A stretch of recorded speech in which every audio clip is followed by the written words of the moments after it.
Yes, be fun.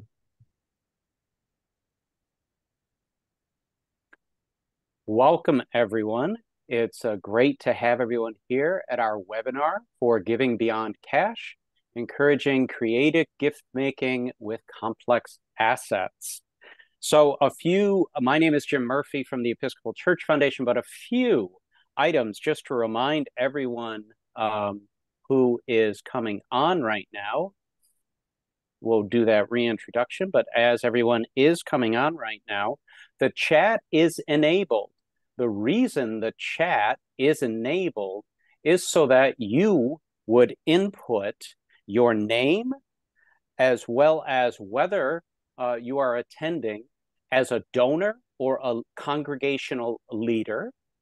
And if you could please input your name, whether you're a donor, a leader, or both, and also the name of your congregation or organization and its location. So the chat will be enabled for some time. So if we could begin to do that, we'll be shutting down that chat momentarily. Also, as folks are doing that, please know that you can input your questions at any time during this webinar. And we're happy for you to do that in the Q&A section throughout the webinar. Unlike chat, it will be active for the entire time. So we are going to get started now. But please, if you're just joining us, please input into chat your name and whether you are a donor, a leader, or both, as well as the name of your parish or organization and its location. Great. So I would like to just start us off here. So let me share my screen.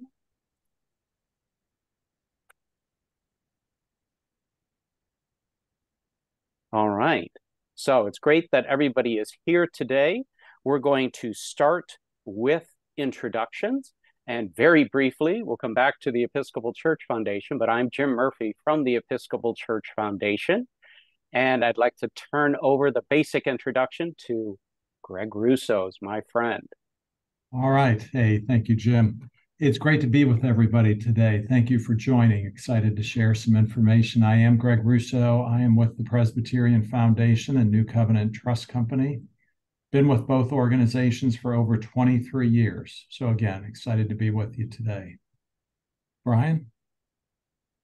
Thanks, Greg. So I'm Bryan Clontz, president of Charitable Solutions. We are a firm that has a mission to help charitable gifts happen that otherwise wouldn't, and do that primarily in the non-cash space, obviously the topic of the day, and also around charitable gift annuities. But I have the great pleasure of working with Jim and Greg over many years in the past, and I've had this firm for 20 years. So with that, I'll pass it over to Jim. Thank you very much. So this is our brief outline for the day. We will be doing a brief overview of one of the main tools that are used alongside the giving of complex assets, the Donor Advised Fund, and the program, which we have both at the Presbyterian Foundation as well as at the Episcopal Church Foundation. We'll then turn the floor back to Greg for a few comments, and then a wonderful review of Giving Beyond Cash by Bryan. We will then have opportunities for questions and comments starting around at 10 to 1, and then we'll bid you all adieu exactly at 1. And it's great to have everyone here today. Please remember, if you have not already input into the chat, please do so now. So I'm Jim Murphy. I'm Director of Stewardship Resources and Operations at the Episcopal Church Foundation. Just a brief intro, and we'll introduce the Presbyterian Foundation in a moment, but ECF is the foundation for the entire Episcopal Church. We are an independent and lay-led organization that focuses on the leadership and financial empowerment throughout the Episcopal Church. We do this in a variety of ways, including a variety of leadership resources, which are listed on the screen, including our very popular Vital Practices website, where all of our webinars are posted, and I'll be happy to post this webinar as well on that resource soon. We have a number of financial resource programs, including our ecf360.org website, which is a comprehensive fundraising website. We're the main resource for planned giving, donor advised funds, obviously we'll say in a moment. And we also have a wonderful endowment management program for the management of assets within the Episcopal Church. A quick note about donor advised funds, and I can speak in this context for both the Episcopal Church Foundation as well as the Presbyterian Foundation, because we work collaboratively with New Covenant Trust and the Presbyterian Foundation to provide a DAF to all of the folks who would be on this webinar today and to many more. As a real brief introduction, the Donor Advised Fund is one of the fastest growing philanthropic tools. It's been growing by leaps and bounds and billions of dollars over recent years. The fund itself operates quite simply, where a donor would make a fully tax-deductible contribution to their donor advised fund and receive in exchange that tax deduction in the year that they make the gift or subsequent gifts in the future. Then, using a variety of tools and resources provided by the Episcopal Church Foundation and the Presbyterian Foundation, that DAF holder can then make grants to any charities that they choose. What is very useful with any donor advised fund, and especially for ours, is that anyone can create one. You don't have to be a member at a church or associated with either an Episcopal or Presbyterian institution. We purposely keep the minimum starting donation quite low so that it is accessible to everyone throughout both of our denominations.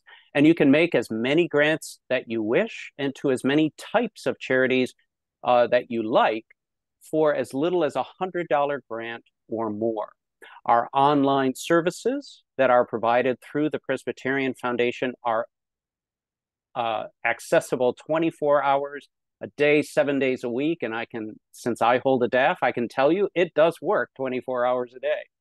There are numerous investment options that you can recommend for your donor advised fund. And as previously said, you can make a grant to any qualified charity. So with that, I just want to notify everyone that we will be closing the chat momentarily, but I am going to turn the floor over to Greg Rousos. If you have not already input into the chat your name, whether you are a donor, a leader at an Episcopal or Presbyterian institution, and also include the name and location of your congregation or entity. And now I'm so happy to turn the floor over to Greg Rousos. All right, thank you, Jim. And it's just a joy to be on this webinar. As Jim mentioned, Jim is a great friend. He's also a partner in ministry, and we work together on donor advised funds. And Bryan is also a great friend and a great partner and a friend to the Presbyterian Foundation. We've worked with Bryan for, boy, Bryan, I bet it's been 15 plus years. We've worked together on various things. So as an overview of the Presbyterian Foundation, our mission really, to summarize, is we help to raise, manage, and distribute money for ministry. That's what we're about. We're about raising money not for us, but for ministry. And we are blessed to have ministry relationship officers, ministry relations officers across the country that are out and really dedicated and committed to helping our congregations and Presbyterian institutions. They are a great resource for you to reach out to. We work to support all Presbyterian congregations, ministries, and we also work with individuals. We work with individuals to help them realize their charitable dreams.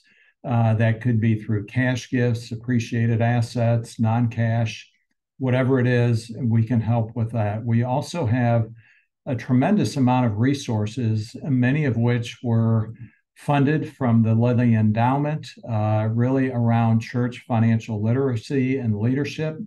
They include some a leadership academy of videos, training videos, technology grants, coaching, those kinds of things. And the bottom line is, why do we do all this? It is our passion to make sure Presbyterian congregations are vibrant and sustainable. So that's a summary of the foundation. What I want to touch on a little bit as an introduction to this concept is how we actually raise money in the church. And a lot of this comes from research by Dr. James. You may know Professor Dr. Russell James is at Texas Tech and has really focused a lot of his research on charitable giving. And this is what he has found. And this is research-based, is he has found that we at the church are very good at income-based giving, passing the plate, online giving. And when you look at that, that really is allowing folks to focus on their income and giving out of income. Very good. We're very good at receiving small gifts. However, we are extremely challenged at major gifts. If you look at the statistics, we do not receive major gifts anywhere near the same rate as other nonprofits do. So we are challenged. And why are we challenged at doing this? And I think it's because a lot of us just don't have an understanding or the wherewithal to say, how do we ask for major gifts? How do we ask for gifts out of wealth? And as an example, you can see our membership has wealth. If you look at various different types of assets, and Bryan will go into this in a little bit more detail, you can see that in retirement accounts on the next slide, you'll see that we have in IRAs and defined contribution plans over $20 trillion individuals have. Brokerage accounts, individuals have over $20 trillion in brokerage accounts. Even in crypto, you'll see there's about 840 billion in crypto. And donor advised funds, as Jim mentioned, there's $235 billion in donor advised funds. And believe it or not, while this is a significant amount of assets, it's not the largest amount of assets that you'll typically find in a family or in an individual's wealth. And Bryan will talk about this in a little bit.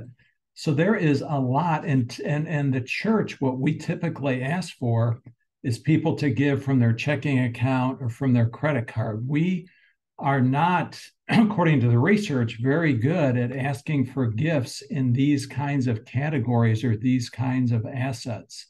So if we go to the next slide, what we want to help encourage you to do is to ask for smarter ways to give, and that is non-cash assets. And in fact, the research show when people give from wealth instead of income, there is a six-fold increase in the gift to the charity when, again, we're talking about wealth gifts, gifts from wealth instead of gifts from income. Wealth really opens the door up to somebody examining their assets in their brokerage account, their IRA, property, real assets, non-cash assets, and not just focusing on their checking account. So it allows folks, donors, to make smarter gifts, more tax-efficient gifts, which result in larger gifts to ministry. And so while the statistics show that we're not very good at asking for these larger gifts, that could be because we're intimidated, we're not trained, we're apprehensive.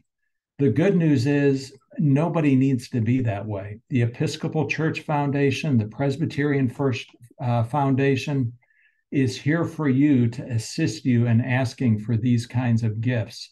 We have partnered with Bryan Clontz for non-cash gifts. And so Bryan is going to take us through some of the thought and what he has seen from non-cash gifts as a way to help you think about these things such that you know you can reach out to the Episcopal Church Foundation or the Presbyterian Foundation to assist with these types of gifts. So Bryan, do you want to take it from here?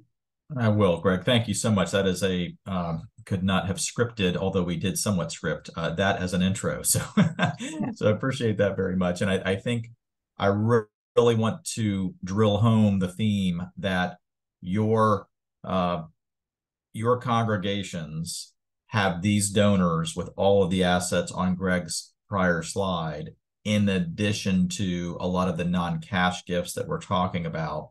And many, if not most of them, are making from time to time major gifts, but the lion's share of those major donations are not going to, all things being equal, the church directly or church affiliated programs. And so I think a lot of the Dr. James research really teased that out. So the great news is you've got deep relationships with all of these prospective donors, and you also have the knowledge that we'll be able to share with you today that they have these kinds of assets. So my whole hope when we drop off at 1 o'clock Eastern on the dot is that you will feel, as Greg said, as a much more confident, comfortable bird dog for these types of opportunities that might come up. And then sort of, rather than pointing, you can call Greg and or Jim as appropriate to sort of help walk through really understanding, is this potentially a good fit for the donor? So the bottom line is, this is bad to say, but I'll say it,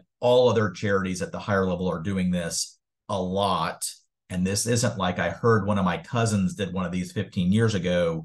The amount of pace, and particularly the growth of donor advised funds, there is a very similar, if not, believe it or not, even an increasing sort of hockey stick growth of non-cash contributions. So I'll be teasing that out here too. So the first thing is a slide that is very colorful. I like colorful slides. And so the Federal Reserve actually takes economic and financial data from households. So this is census wealth data across the whole country.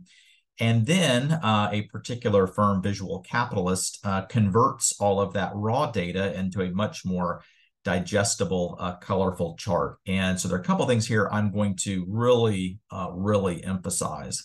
And that is, what is Greg talking about in terms of gifts from income? That's gifts from cash. So that is the collection plate, that is credit cards, the smaller gifts. Green for most thing in marketing means good, not here. Green, bad. Green is the smallest piece. I really want you to hone in on this. The smallest piece of the balance sheet for everyone. So this is the $10,000 net worth household tier, $100,000 net worth household tier, up to $1 billion net worth tier for a household. Green is the smallest piece for everyone. It hurts their lifestyle the most when they make the contribution, and it is the least tax effective way 99% of the time to ever make a charitable contribution. And the point in this is not a good thing to say, but I will say it, 88% roughly of all donations in this country come from the worst possible bucket to be able to make the contribution that is also the smallest. So what we're going to be talking about today, in a weird way, cash bad, everything else good. What is the holy grail of charitable planning? The holy grail is making a contribution of an asset that has the lowest cost or tax basis. Said simply, that's appreciated the most, has the most capital gain, that's been held for the long term, more than a year. So all of you, I hope, know the example of, if I bought, we'll make up, which I didn't, unfortunately, Amazon stock for $5 a share, and now it's worth a whole lot more than that. I should never, ever, ever, ever, ever be giving cash to a charity. I should be giving that Amazon stock. And by giving that Amazon stock, I'm able to get a full fair market value deduction, no capital gains tax, when the Presbyterian Church Foundation or ECF sells that stock in my donor advised fund or any other fund that they offer. And then there are no tax at all. So I'm able to get a full deduction against other income that I have, to the extent, obviously, that deduction exceeds the standard deduction.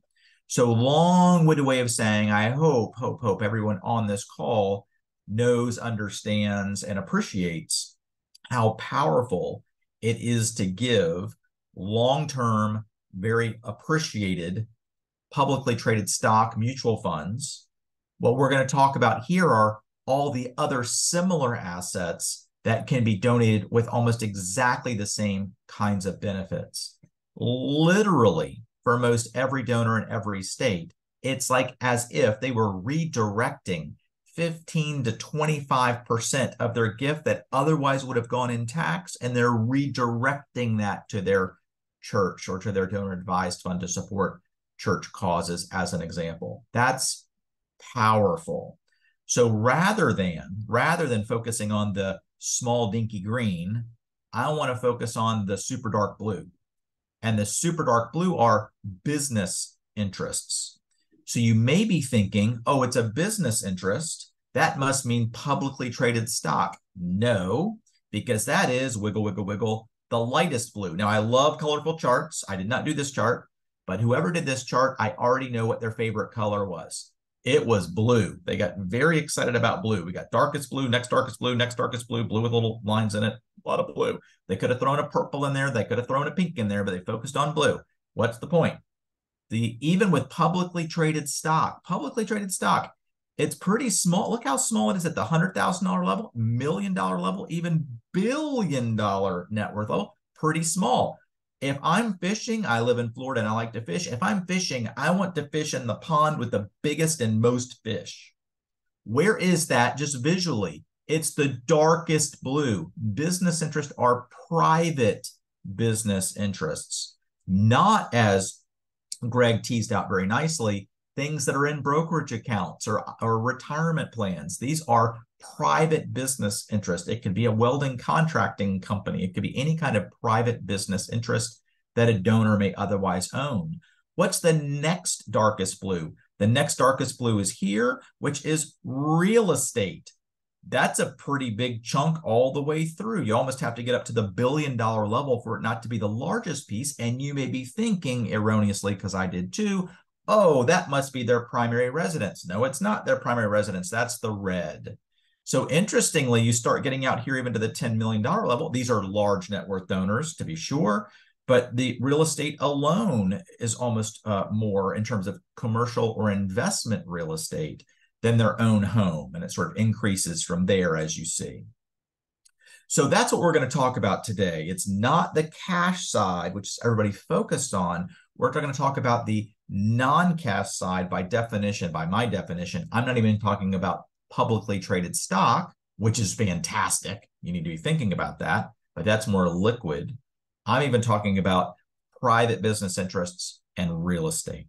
You don't need to know at the end of this call anything from a tax perspective, anything about this basis stuff that I'm talking about. You just have to be able to point to Greg, to Jim, and their whole teams to be supportive on donors sort of considering or exploring these kinds of gift opportunities. So with that, I'm going to go forward and show you a couple examples, in particular with donor advised funds, at how crazy popular these are, exponential growth in this particular space. So we have a national donor advised fund that does nothing but non-cash gifts. We have two evil competitors, and they're very nice, and we talk all the time. So there are just 3 charities nationally that sort of focus in this space. And I just want to sort of tease this out to let you see the growth. You can see there on the left side, in 2010, all 3 of us combined mushed all of the non-cash gifts, not cash, not publicly traded stock, private business interests, and real estate. You can see there collectively aggregated, we raised just over 100 million. You can see there by 2020, 10 years later, it was 2.3 billion. And I finally, last week, I need to update this chart, but last week got the third. The other 2 were completed early this year in terms of 990s, but the third charity finally let me know what their 990. So in the 2022 data, this will be 3.14 billion. It's gone up 30 times in 12 years. That's chunky. That's not like people are having these discussions. These are actual outright current gifts. This is not estate gifts, which there are a lot of those happening. It's not charitable remainder trusts. It's not charitable gift annuities. These are outright, to Greg's point, major gifts. lifetime gifts of these types of assets. You can see too that the average value went from about 700,000 up to about 2 million or so. These are not small. So for most of your organizations, let's be honest, this might come up once every 2, 3, 5 years. It doesn't have to come up that much to have a $2 million potential impact for your congregation or for your programs. That's, I would suggest, potentially sort of life-changing organizationally. So these tend to be very large. They don't have to be that large, but again, this is the average. So the next slide I'll tease out is within our specific charity. So ours is called the Decami Foundation. You're going to hit this one thing and we're going to jump more into it, but I just want to let you see the deconstruction or the breakdown for the types of assets that we received here in 2021. So you can see about 261 donations. That's about one per day through our donor advised fund. Again, the not cash. You can see super small amount of cash at the bottom there, but about one per day. You can see of the 261, very nice mathematically, 61 of those were real estate gifts. So the total real estate gifts were about 42 million of the roughly 1.2 billion donated in 1 year to one charity. I can't believe I'm saying this on a recording, that I run out of my house. It becomes comical at some level. And then business interest gifts. The key takeaway here is business interest gifts are consistently for us about 80 to 90% of all donations. Not publicly traded stock. These are private business interest gifts. What kind of private business interest gifts you see there? Of the 151, we'll break that down a little bit. That's made up of 49, roughly 50 C corporation stock, S corporation stock, bit understated here because a number of the LLCs, which are the ones just below that as you see, a number of the LLCs elect to be taxed as S corporations. So weirdly, it's about a third, a third, a third. So it's about 50 C Corps. So it was about 40 roughly S Corps. And then the rest were LLCs or limited partnerships, et cetera. But when you mush those together, you can see it's about $1.1 billion of actual lifetime major donations. And a lot of them, shocker, are Presbyterians and Episcopalians. So that's the point of this call, is many of these gifts are going to non-Presbyterian, non-Episcopalian organizations, foundations, churches, donor advised funds, and so on. So that's, again, the point of today. Bryan, I just wanted to jump in there and just remind Please. everyone who is online that you may type in your Q&A, your question in the Q&A section throughout Bryan's discussion. And Bryan, in many ways, just to clarify for everyone, ECF and the Presbyterian Foundation are not those two other big donor advised funds. Those are other big institutions, but that each of us, the Presbyterian Foundation and ECF, work with Bryan and Decami as a pass-through to our donor advised funds when we have these special complex gifts. So please do enter your questions as you wish, and I'm off.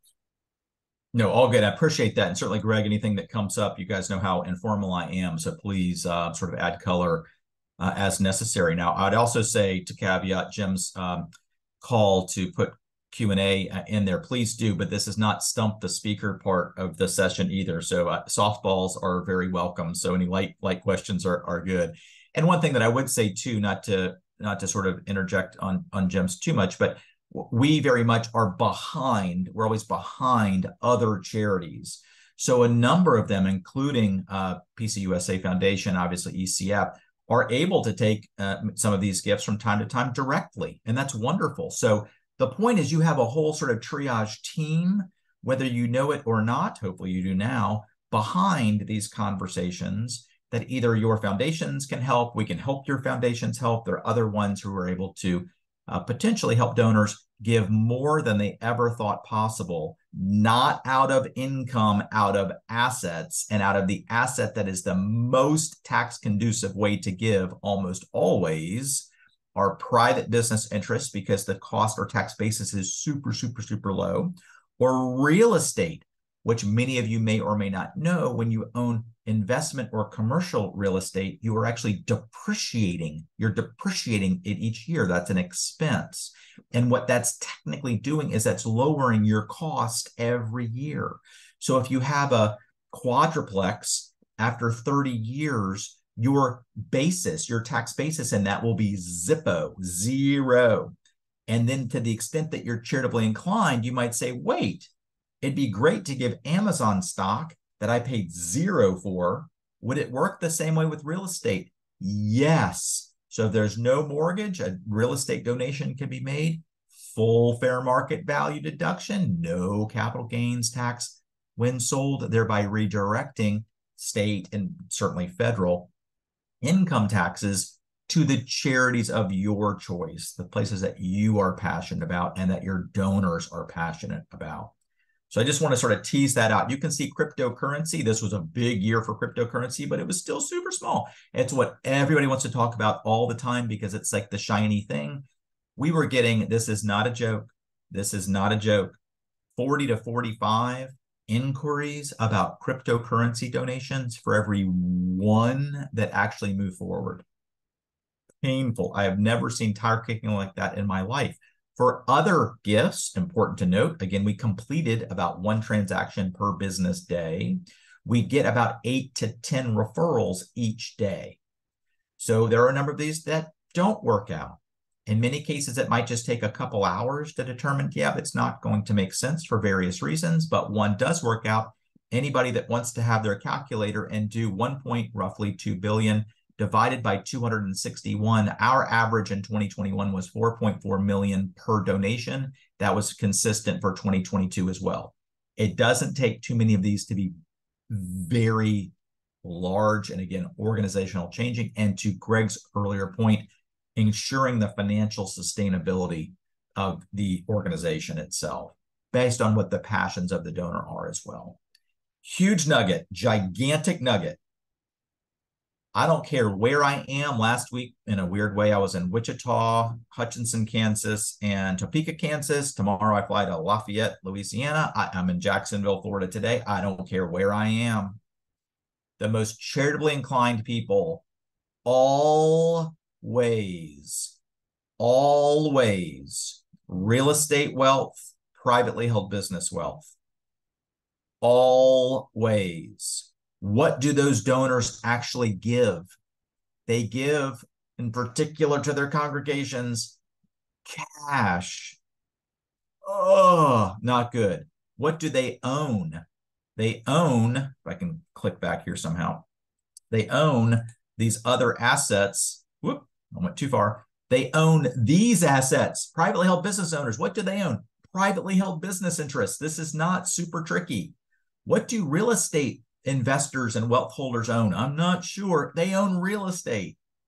So the very people, so important, who are the most charitably inclined in every single small community, urban area, I don't care. Real estate wealth, privately held business wealth. What do they give? They keep giving dinky cash, least tax effective way to make a gift, hurts their lifestyle the most in the smallest piece of their overall balance sheet. Not good. So I hope you're getting the theme here as to why more and more donors are making these types of gifts. The second thing I would mention is when you think about these types of donations that are being made, think about baby boomers. How many baby boomers are retiring every day? I can't remember. It's a lot, like a lot. The next question, though, is what are they retiring from? They're retiring from their private business. They're retiring from their real estate portfolio that now they're a little bit older and they want to be able to potentially divest of that portfolio. So the point is, at the time they're sort of divesting or winding down with these assets that are most conducive for charitable giving, that's where they can think potentially of you to be able to make that gift. So this is 2022. I'm not going to go through this at all. I'm going to jump to more of the meat of this, but you get the point. It actually went down a fair amount from 1.2 billion to about 560 million. By the way, year to date, we're already over that. But the interesting thing, the reason why I included this for 2022 is in terms of the number of real estate gifts and business interest, it's very weirdly percentage consistent with 90% or so coming from business interests and so on. Cryptocurrency, super small amount. again overall. But these are all the different types of assets. And I even include some other sort of weird ones again here. Foreign stock. We do a lot with foreign stock, which is odd. Life insurance, public benefit corporations, other types of gifts. In Kansas, they just did a large cattle donation. We've done soybeans before and so on. So lots of different assets. My hope here is to think beyond cash on the balance sheet or assets of your best donors, and know that a number of these are conducive for charitable giving too. So the next slide here really gets into the types. I've really covered most of these, but if I'm on a plane, which I will be tomorrow morning super early, and I don't want to talk to the person next to me, which I don't tend to want to do, especially early in the morning. And if they were to say, well, what do you do for a living? I would say, I'm a life insurance agent. And that would shut them down. They won't ask another question. It actually works pretty well in family situations too, by the way. But if I do want to talk to them, I say, I help wealthy people give weird things to charity. That's what I do. And of course, 99% of the time, they will always ask, oh, well, what's the weirdest thing? So these are all kind of odd things. So we have real estate. So real estate, again, is about 10 to 15% of what we at least see from our perch. It can be residential or commercial. Encumbered is usually not good. So encumbered means it has debt. So any kind of mortgage. Most, I would say 95% of the gifts that we work on have no mortgage. So no mortgage, good. But also it can be a partial versus entire interest. This is a huge nugget too. Huge nugget. Too many of perhaps you, understandably, and your donors think they have to love you 100% worth of my hypothetical quadruplex. But we need some of that money. Well, don't give it all away. You could give a 20% undivided interest in your quadruplex or a 30% interest in your farm. So they simply make you a partner as the charity for whatever portion they wish to give. That's it.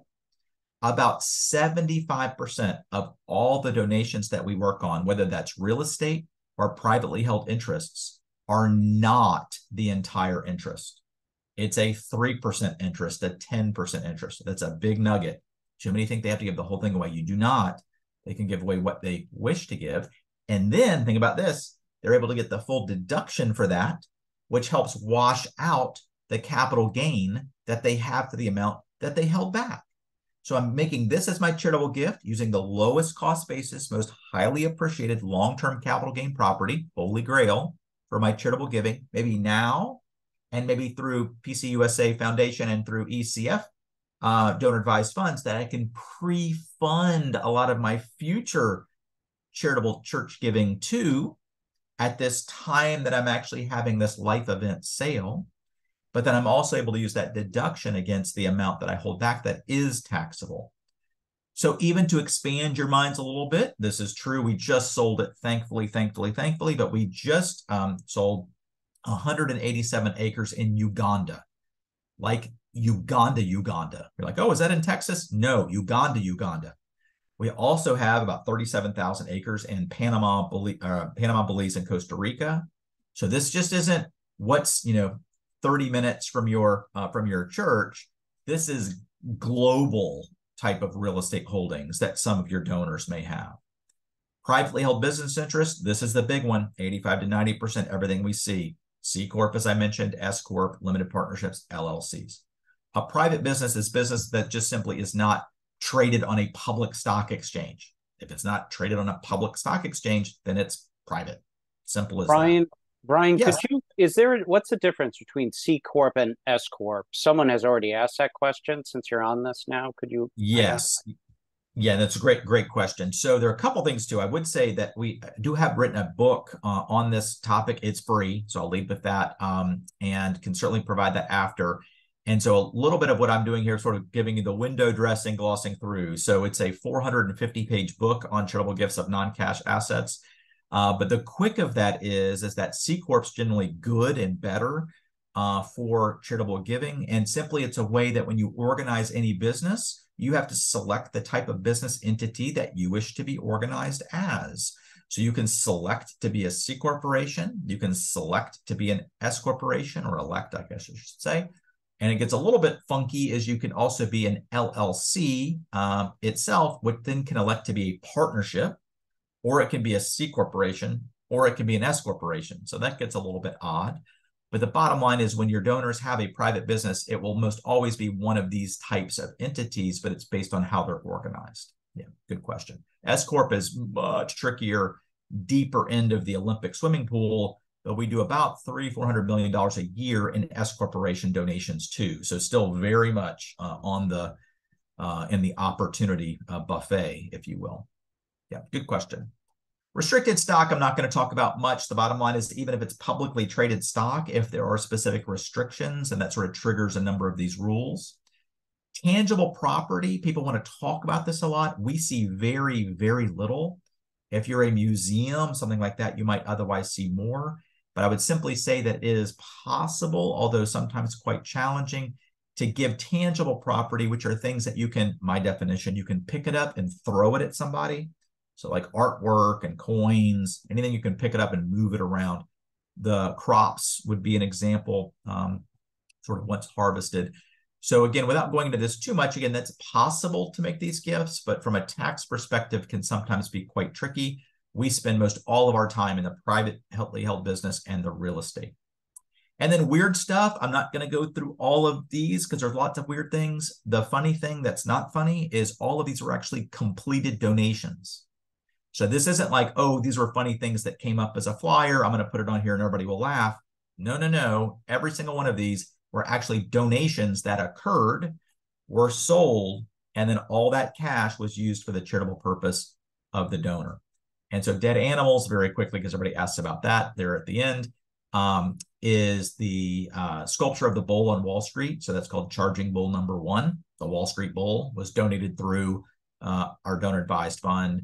And the other one was 88 stuffed taxidermist animals out of an estate. That's a whole story for another day, but had about a $400,000 of value that we received at auction. Cabell Outdoors bought a bunch, interestingly, in a bunch of other places. But my whole goal here in the weird stuff is to expand your thinking of the possibilities. The Kansas City Community Foundation received the entire Kansas City Royals baseball team, the whole team. I was doing this talk for the state bar in Wyoming. The morning, cannot write this, the morning that I was doing that, the CEO of Patagonia chose to give his entire private business, Patagonia, to charity, $3 billion. If I'm on a plane and I don't want to say I'm a life insurance agent, I can have the Bose headsets. Too cheap to do that, but I could. Dr. Bose gave 50.1% of the Bose Corporation to MIT, thought to be one of the largest gifts, between $1.2 and $1.4 billion, one donation. That was a C corporation, private C corporation. My point in this is that's not like, oh, I heard about one of these at a conference 5-6 years ago. This is every day these things are happening with your donors to other charities, as you know. And so as Greg said, to be able to sort of lift the conversation, lift the opportunities with your donors beyond the cash, which again is the part of this. So the next one, I've got, I think 2 slides left. Actually, 1 slide left. Let me go back. Yep. Whoop. Here we go. So, so being, again, bird dog training is the theme here. So what can I sort of leave you with, or what are some of the actual things to consider? And that is cash bad, everything else good. So we sort of covered that, I think. So let me go back one here. Let's see. Whoop. There we go. Cash bad, everything else good. So everything else good, what is that? Long-term capital gain assets, like Amazon stock, like private business interests, like the Bose Corporation or Patagonia, or like real estate. So it could be local real estate, apartment complexes, raw land, international property, any of those types of things. Cryptocurrency is exactly the same. If it's sold after a year, that's long-term capital gain. Anytime you hear that, most always, that means you get a full fair market value deduction. The second point is huge. Donor advised funds were put on this earth for these types of donations. So many of these gifts are very large. As I mentioned, for us, 4.4 million is the average. Do most of those donors give all of that to one charity? I don't want to say never, never. They're giving to multiple charities. So your foundations, Greg and Jim, are able to have those donor advised funds, which was so nicely put together on that visual that can go to the church, that can go to church programs, that can go to their alma mater. They're able to then just spread that around. And I always encourage, as a sort of a joke, to attorneys or CPAs to say, if you ever want to have fun, you take a farm and you try to give that to the 5 charities that the donor loves. Again, the church and alma mater, some other places. That'd be a 20% interest to 5 different charities, 5 different acknowledgement letters, 5 different appraisals, 5 different gift acceptance processes. That will never happen. I would say I will buy you a pony and flowers and cookie for if you were able to pull that. You will never pull that off. Versus 1 donation to a donor advised fund, 1 appraisal, 1 process, and then once it's sold, then they can make grants of the cash back to their church, back to their alma mater, and the other charities, not only in the first year, but over time, allowing them to give much more than they ever thought possible because they're using the asset pocket versus the income pocket. And the asset pocket they're using is the most tax conducive way to give, and it's the most assets in the biggest pocket. So that's where we like to live. I've covered that 3rd bullet point pretty hard. Again, fair market value deduction, as I mentioned. And then so these are the questions that you would have with potential donors. And that is sort of, what is the legal asset? So Jim, you teased it out, like, was it a C Corp or an S Corp? The donors should know that, but it's important to know, like, what is that? What is your private business legally? And it's not just, oh, it's just my business. Well, what specific kind of, is it a S corporation? Is it an LLC? What is the approximate value? And here, actually, I should tease out that you'd like to make as a contribution. I would say generally, very generally speaking, while your foundations, national foundations, have a very low donor advised fund minimum, which is fantastic, for these types of gifts, and you could probably already sense this, that probably $150,000, $200,000, even a touch higher, depending on the complexity of the gift, are more appropriate minimums for these types of assets. For public stock, $2,500, $5,000, completely fine. For a real estate transaction, that's more of a maneuver. So what's the approximate value, you see number 2, that you're considering as a charitable gift, not just to the church, but sort of for all charitable giving relative to this potential donation. And a key point, I talked about baby boomers retiring and sort of divesting. What does that mean to divest? Sometimes they're having their kids, through business succession planning, buy that stock or that real estate. Sometimes they're selling it to existing investors. Sometimes they're selling it to new investors. Sometimes there might be a merger or acquisition of their company, the whole thing in terms of their assets. Might even be an initial public offering, an IPO. All of those ways of being able to sell are also the times before there's a sales contract that's been executed, that they can give whatever portion that they wish to the charity first, and then we, or your foundations, can go along with the sale. And then so at the settlement table, just like real estate, all they know is we want to buy this apartment complex for this amount of money. And now the settlement agent, typically the attorney or title company, will cut the checks to all the proportional owners. Well, we're just one of the proportional owners, 5%, 20%, whatever it is, that we just get a check. That's it. So the point is that when you talk about the likely exit or liquidity plan, whatever they'd be exiting anyway, there might be some piece of that they wish to tithe. As an example, we hear about this all the time. Getting ready to sell a business interest. I never had any idea it'd be worth this amount of money. It's almost like monopoly money. It's so crazy. There's some crazy group out of, pick some big city, that has a hedge fund and they've got all this cash and they want to buy this business for some, you can't even make it up how much they want to pay. But I'd like to take 10% of this business and give this to a donor advised fund. And that way, now I'm not only tithing the overall portion, but now I'm also able to use that for a bunch of gifts that we wish to make. Perhaps when we retire, we're using this type of asset for our church funding. So you can see that as number 3. And then number 4, in particular with real estate, as I mentioned prior, is there any debt or other issues with the asset? So these are really the 4 questions that it gets. It's not that much more complex. And I hope, as Greg said, which I think was great, I hope you're confident knowing that your donors, that your peers in your pews own all these assets. They love you. They want to be able to support you and the church's work, and to be able to do that with these assets, knowing that you've got a big bench behind you. If a donor said, yeah, I would be interested in talking about this. It's a C Corp, maybe $500,000.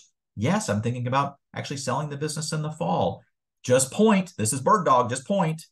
And Jim or Greg can then come in and be able to help sort of talk through with the donor. Okay, let's make sure your advisor's involved, obviously from the donor's perspective, to see whether it would work. So I hope that's helpful. Ready to open up for any questions that you have at this point. And obviously, too, there's a huge caveat here. This is about 35 minutes of our sort of 440-page book mushed. So leaving out a lot of the details, but at least thematically, a ton of these gifts are happening. I'll say it one more time to needle you, which I don't want to do on the recording. They're happening except to you. They're happening with all the other charities, all the universities doing these billion-dollar-plus campaigns are getting these kinds of gifts from your donors. And you're walking in making a gift. I'm being bad, but you're making, you know, an ask.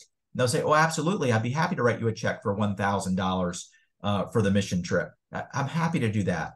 And then maybe there's a university in the lobby, and that person walks in 5 minutes after you, and they say, oh, what do you know? I love the university. I've got my checkbook out. Put away your checkbook.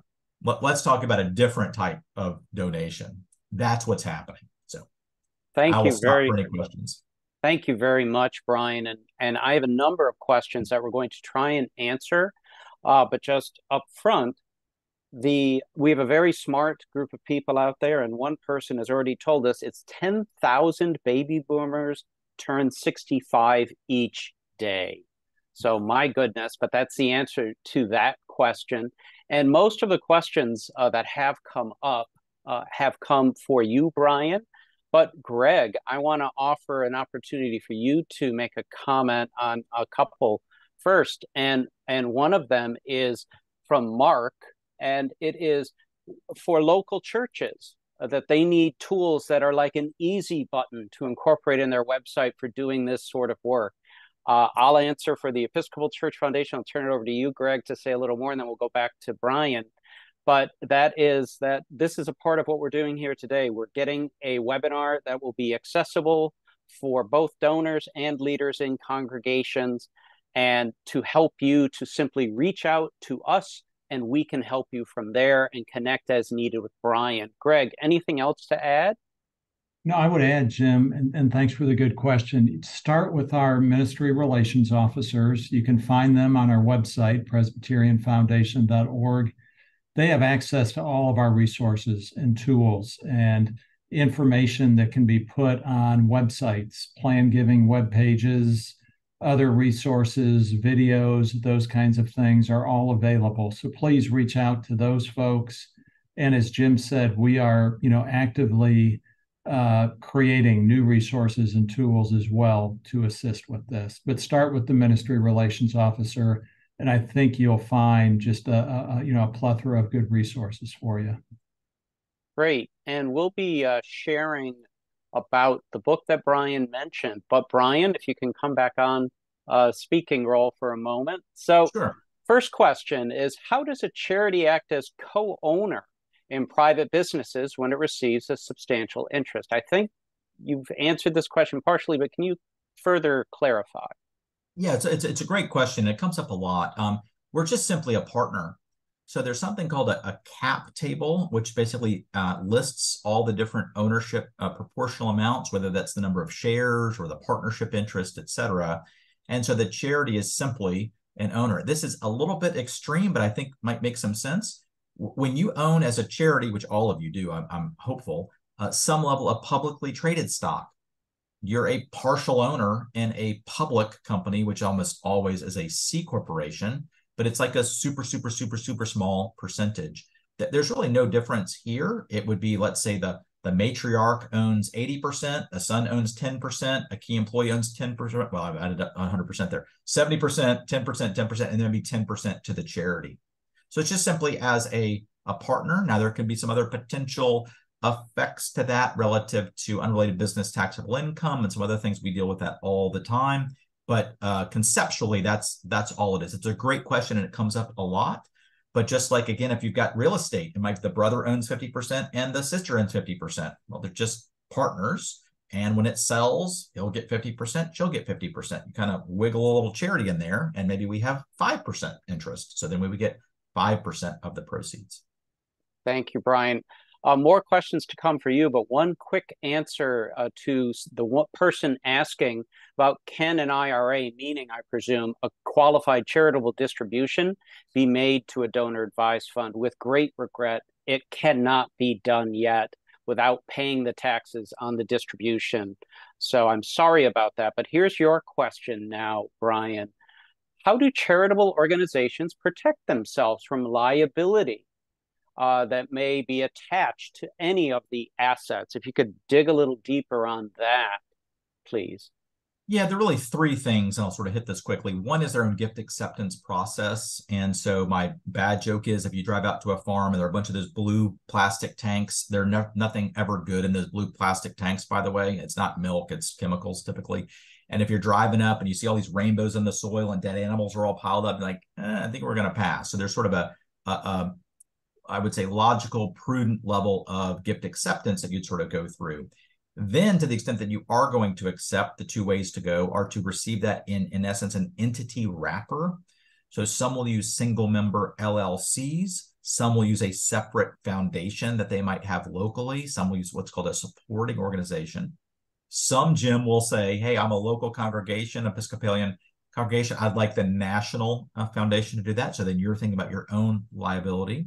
And then there may be a situation that comes up that you're not comfortable doing. That would be then a group like ours, or our two evil competitors, or other groups out there that also do these things, where we actually have, can't make this up, 27 single member LLCs that we use for risk containment. So again, all we do are these non-cash gifts. And when another charity takes it in, now it's on their balance sheet. They are the lightning rod, for better or worse, as to what comes up. So those are the primary mechanisms for liability mitigation.